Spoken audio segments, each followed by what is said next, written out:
All right, it is Thursday, May 21st. I'm here with Alyssa Farah Griffin. Hello, Alyssa. Hello, Brian. I love your enthusiasm. I am hopped up on Celsius. I'm getting reliant on it in a way that is not okay.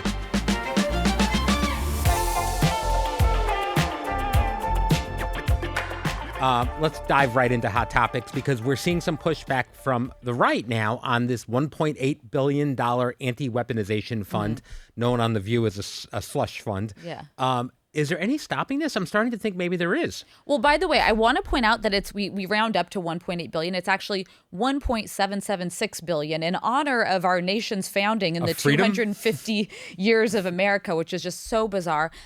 So I actually think this is going to be stopped, and I'll tell you why. It is so patently absurd, and it's so just aggressively bypasses the legislative process. Like, only Congress can authorize the use of funds and can direct where the funds go. And Trump has definitely pushed the limit of trying to reappropriate funds within the executive branch.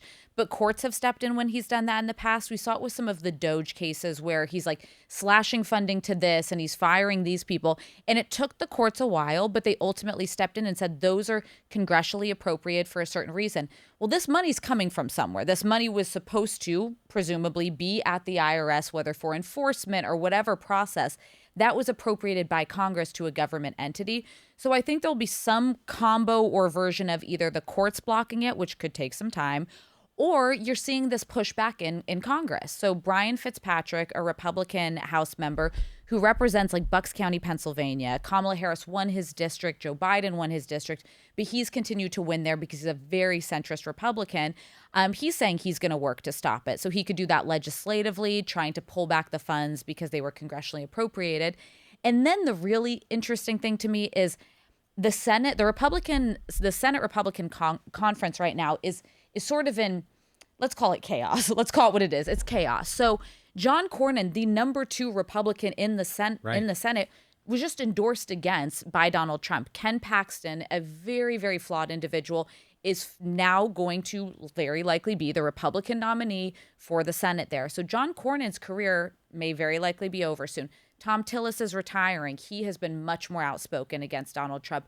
Bill Cassidy, this member in Louisiana who he primaried, he's now been outspoken. He's voted against Trump on the War Powers Act. So these are 3 individuals incentivized to break with Trump. Then I would add to that Susan Collins in a very, very tough reelection campaign in like purple, if not blue Maine. That's another vote who it's actually in her incentive and best interest to be distancing herself from Trump right now. So I think there's these roadblocks and these checks on Trump that are going to start to materialize ahead of the midterms. And then the midterms, if Democrats take things back, are kind of the ultimate check on Donald Trump. Well, and I have to imagine that it's a hard message to people's constituents that you're having trouble paying for groceries, but your tax money's going to this weaponization bill that nobody asked for. I mean, exactly. No one voted for this. Nobody turned out to the polls and was like, I want a $1 billion slush fund for January 6th rioters. Nobody voted for that, even the most diehard Trumpers. And I think that Trump might even know that this is super messy because there was a clip where he's asked about it and he kind of says something along the lines of like, well, my people are handling this. Like this wasn't set up by me. I don't really know much about it. I don't know much about it. That usually to me is one of his tells of like, oh, this is super messy. Like, do I want it? Yes, but I don't want to publicly own it. It's like when people ask him about you. It's always like, oh, I don't really know her. And Big loser. But she wrote me love letters. Like, oh my gosh. It was a resignation letter. That's very different. I know. Sorry to relitigate that again. It's like confusing a love letter and a breakup text. Yeah. But anyway. Well, I mean, you called what happened in Texas with Paxton a seismic disaster for Republicans. Explain the best you can, because I don't think everyone's following this as closely. I know. I realize that not everyone, because it's only May, is like as knee-deep invested in the midterms as I am. But as like a political junkie, I'm watching every race. I'm watching how the map could shift, who's up and who's down. And for months, even before the beginning of 2026, the common wisdom in the polling showed Democrats would very likely take the House. I think that continues to be the case, even with the gerrymandering, Right. I think it's very likely. But most political prognosticators did not think that Democrats would likely take back the Senate because there's a big enough majority and just the map wasn't favorable. But that is shifting rapidly. And the big, like, just shocker in Washington was Donald Trump endorsing against the sitting Republican Senator John Cornyn and supporting Ken Paxton. And this is a guy who's had ethics allegations. His wife has come out about his multiple affairs. He was impeached in the state house, not convicted in the Senate, but this is a guy who's messy. This is a guy who you want to run against. Now enter James Tallarico, who I've been saying is a super formidable Democrat since before he even got the nomination. He's somebody who talks and speaks like an old school Southern Democrat, like a Bill Clinton-esque Democrat. He talks about his faith. He talks about pocketbook issues. He's got that sort of vibe check where if you're not pressing on what jersey he wears and who he votes for, you don't immediately know if he's a Republican or a Democrat. You just know that he sounds like you and he's talking about the issues you care about. He's also definitely used social media in a way that very well. I mean, his Stephen Colbert clip was like he raised millions of dollars off of it. But he's a young, smart, and really formidable candidate. So now that race is in play. There's a poll that has Tallarico up several points over Ken Paxton. And so here's the thing. The path for Dems to take the Senate isn't likely to run through Texas. It could. But what this means is money's going to have to be diverted from other must-win races for Republicans to try to prop up this really weak candidate in Ken Paxton. So, Susan Collins in Maine, who's going to need help. Mike Whatley in North Carolina, who's already like 8 points under against the outgoing governor. New Hampshire, you've got like these seats that are really important to invest in. Now resources will have to go here. And I think there's now a very reasonable chance that Democrats take the Senate. But what's wild is John Cornyn is with Trump 90+% of the time. He just criticized him after January 6th, as did every elected Republican. And the president couldn't let it go. And so he's actually willing to sacrifice the Republican Senate majority just to kind of like hash out his grievance. And we've seen this before. And I read the list on air. I've read it on CNN. I could go through a list of people who Donald Trump endorsed. They won their Republican primaries, and then they got clobbered in a general election. A general election electorate is very, very different than the MAGA base. Herschel Walker, Tudor Dixon, good old Carrie Lake. The list goes on and on. He's not nearly as good at picking general election candidates. You just mentioned Stephen Colbert. Tonight is the final episode. We talked about it just a little bit on the end of the show today. There's so much conversation about what happened and whether he was forced off the air because he was financially not having a good time, or if it was the new owners of CBS trying to appeal to the Trump administration. What relationship do you have with late night TV and Stephen in particular? Was that love it? The Colbert Report I grew up on. Right. Like that was peak. That was like college age for me. I'd watch him and I'd watch The Daily Show, and he had some bits that I loved that he'd always go back to, the like better know a district, and he'd highlight the most absurd thing that some like random backbench member of Congress did or said that week. Like that, even though like I was not ideologically aligned with where he was on that show, nor am I with Jon Stewart really, they were like my political upbringing. They made politics interesting, they made it accessible, and they had what comedians have, and they still have what comedians have always done so well, which is turn the mirror of absurdity back onto our elected officials and to our leaders and just highlight how ridiculous it is. I believe fundamentally that you do more to marginalize or to push back against bad leaders through comedy and through humor than you will ever do through like righteous indignation.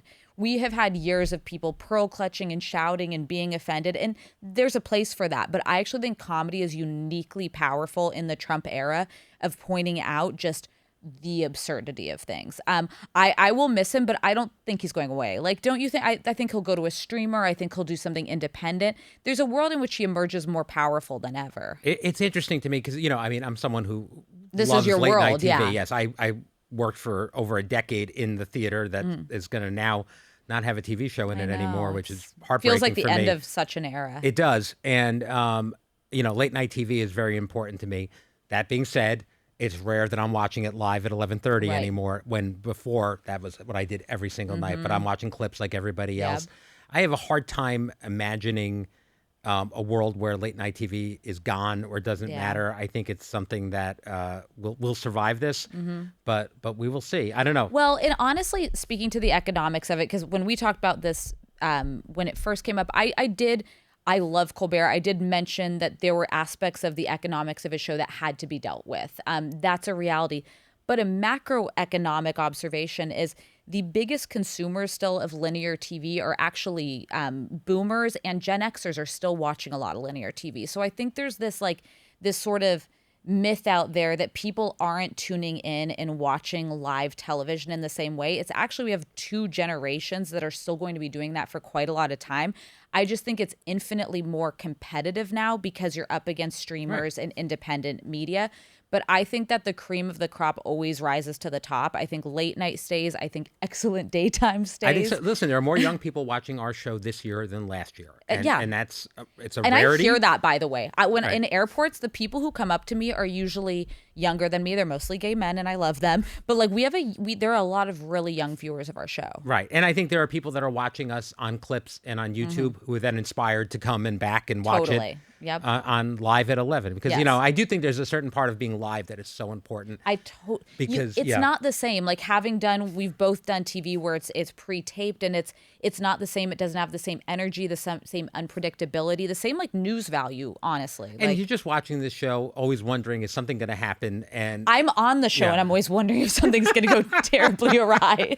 Oh, me too. But it's not the same thing to watch the clip later. It's different to be watching it as it happens. There's a tension and an excitement and by the way, I think even in like the podcasting world and some of like the creator content, it doesn't have that. I think streamers do. There's an unpredictability to certain streamers who are like live, but I think there's a big difference between somebody, even if they're the most interesting person out there, at their their microphone doing something that it feels kind of safe in a way that live TV is unsafe and unpredictable. Well, I'll be tuning into Colbert tonight. I think he had an incredible run. The Late Show means all the world to me, so I'm very sad to see that. Well, end. I think it was wild to like let him know that like the show would be ending, but then keep him on air because he is not holding back. Like he is saying what he thinks. He is doing it big, and making the most of the platform he has. And it's just that's the takeaway for me. Is if anything, I think he proved that he's more powerful than people even realized, and that's why I think he won't go away. Absolutely, and you saw the same thing with Jimmy Kimmel. I mean, he's as honestly as more powerful than he's ever been, as impactful as ever. Yeah. Absolutely. All right, so I also want to go back a little bit to a conversation we had this week about Trump RX and Mark Cuban because there's been a lot of attention to that.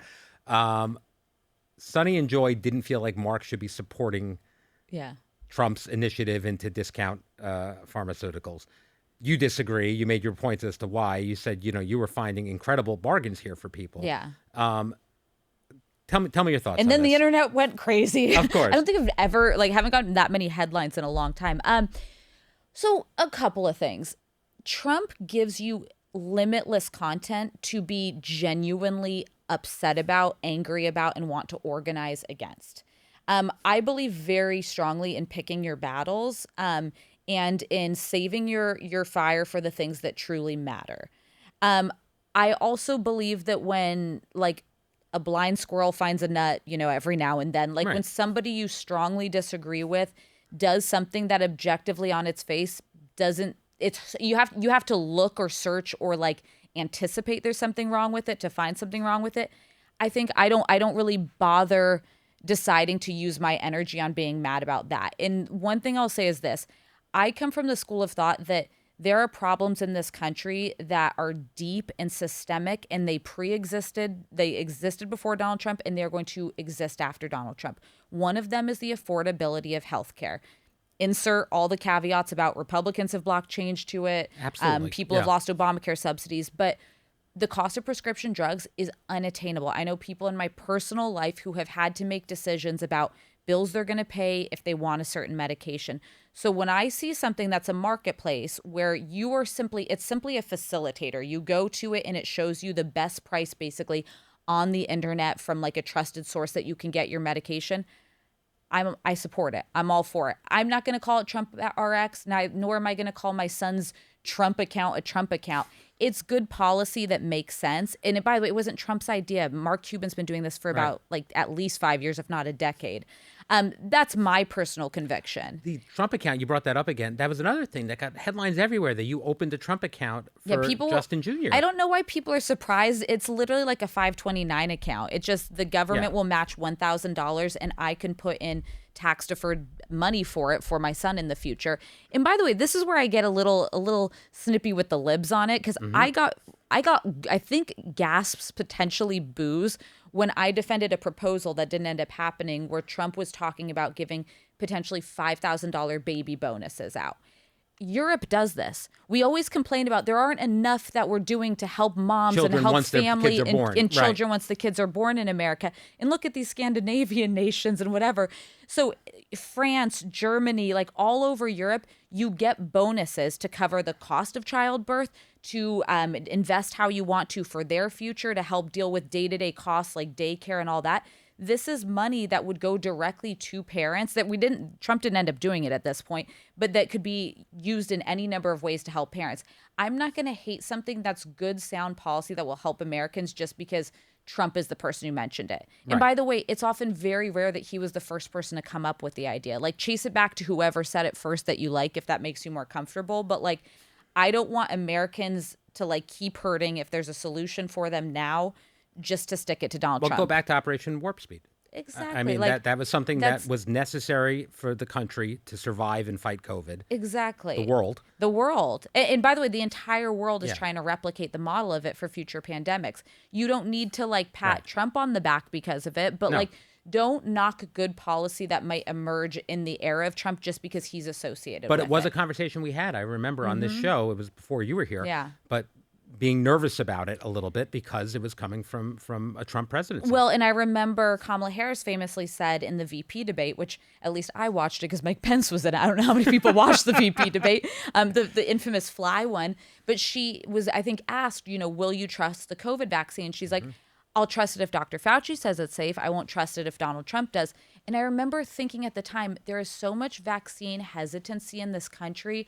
It made me like cringe a little bit just because I get that sentiment, but we need to also, as like leaders with platforms, be willing to like do the math. It's not manufactured by Trump in a Trump factory with Don Jr. pouring it into a vial and injecting it. Like, that's not how vaccines work. I would not take that. Yeah, exactly. This is Pfizer. This is Moderna. These are institutions that are global, that are doing it in coordination with the federal government and with the finest doctors in the world. Right, but I think that's one of the things when people see these business leaders now spending so much time with the president, it puts doubt in people, in institutions we trusted a little bit. I know. And with the Mark Cuban event, I love Mark Cuban. He's one of my favorite, It's a great guest. And just a good person. Like, because we complain a lot about billionaires, and I understand it. Like, I see some of them and I just am like, you give yourself a bad name. Like, don't try to be Lex Luthor. Like, you're playing into the stereotype. But he's one of those who's so philanthropic. He's always looking to help people around him. But I could have told him before, like, if you stand up there, you are going to be in the background of a shot where Trump's saying something wild. And unless you grab the mic from him and say, I disagree, people are going to want to lump you in with what's being said. And I'm sure he knew that on a certain level and made the calculation that it was worth it. Yeah. But, it is what it is. Yeah. All right. But I don't knock him for wanting to do whatever he can to get cheaper drugs to Americans who need them. No, I said today I'd love to have him on to talk about it, actually. And if he feels like there's clarifications to make the Sonny enjoy. And he sure might, because people were coming for him. And not even just on our show. Like on Twitter, he was responding. And I was like, ugh.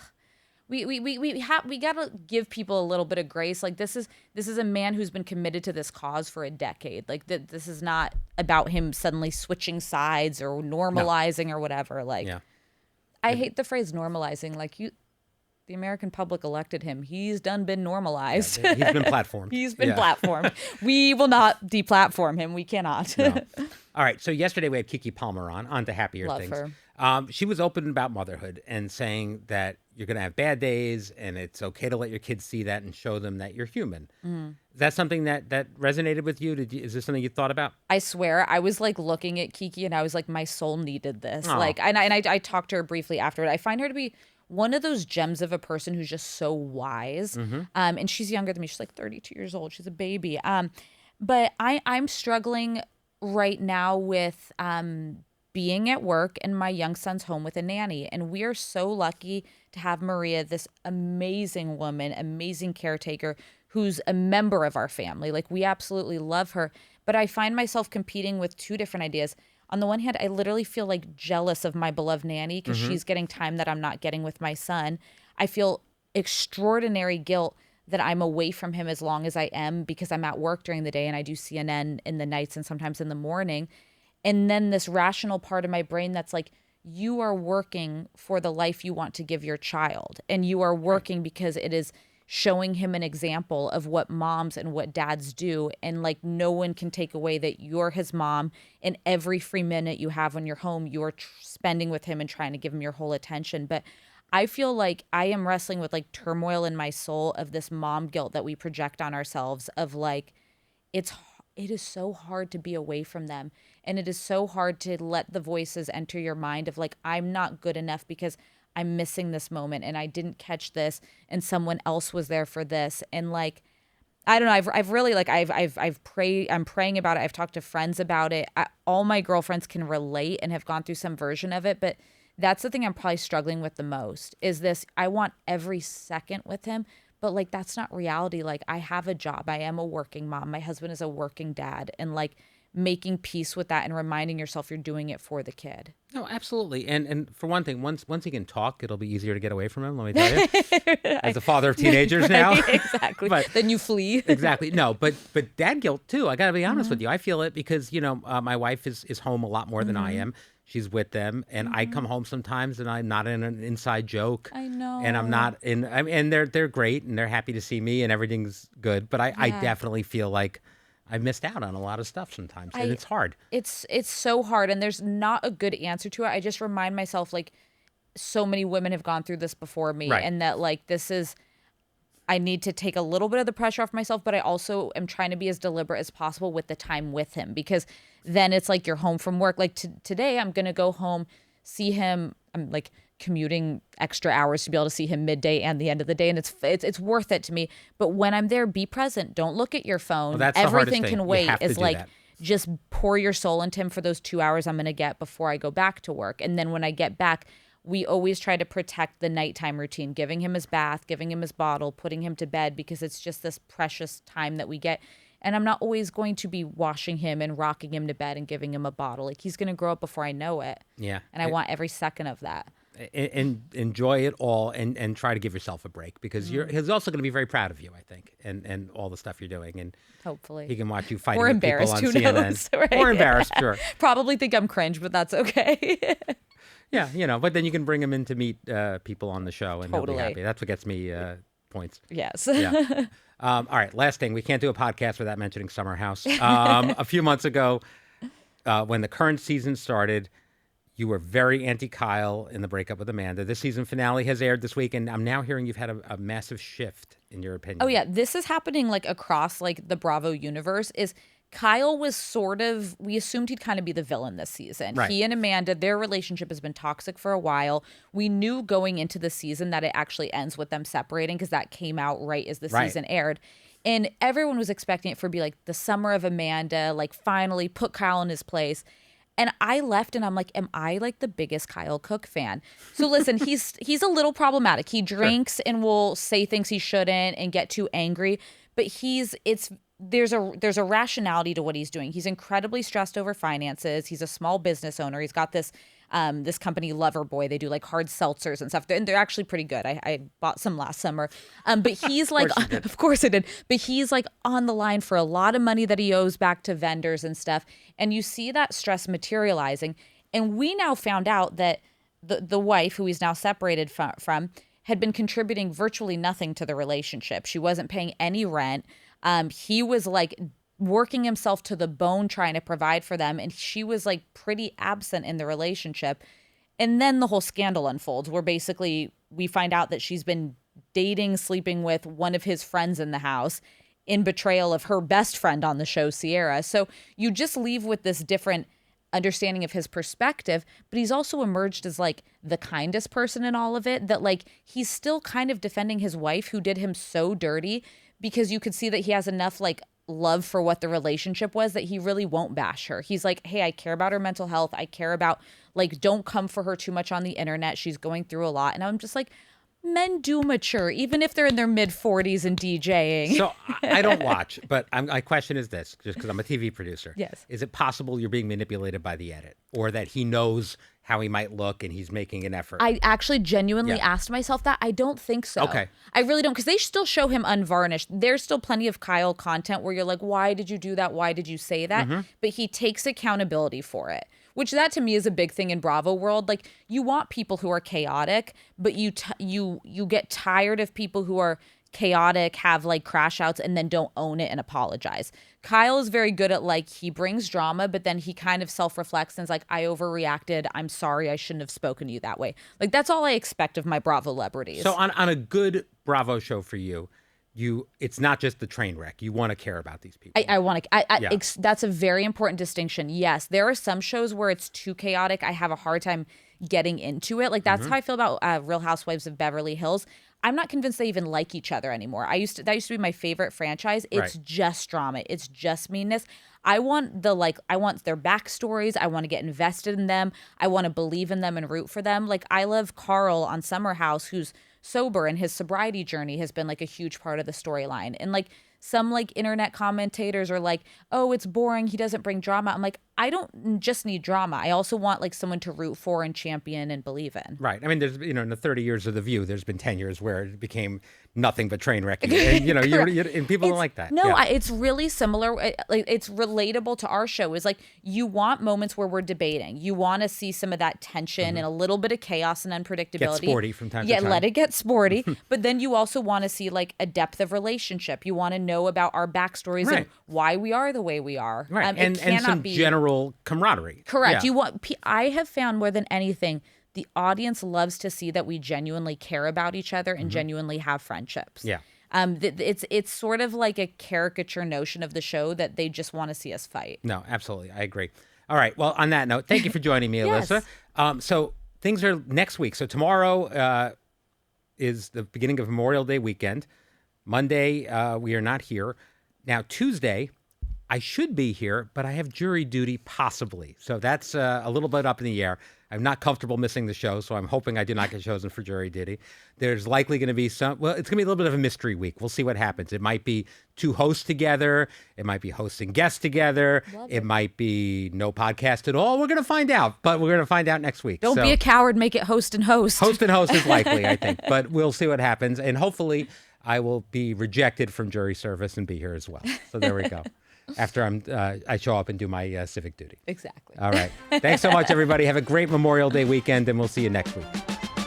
Behind the Table is executive produced by Brian Teta. Supervising producers are Nathan Getty and Summer Shake, with associate producer Emily Darcy and editor Brian Davis. Our director of publicity is Laurie Hogan, and our senior manager of production operation is Enza Dolcenini. From ABC Audio, Trevor Hastings serves as senior producer, with director of podcast programming Josh Cohan.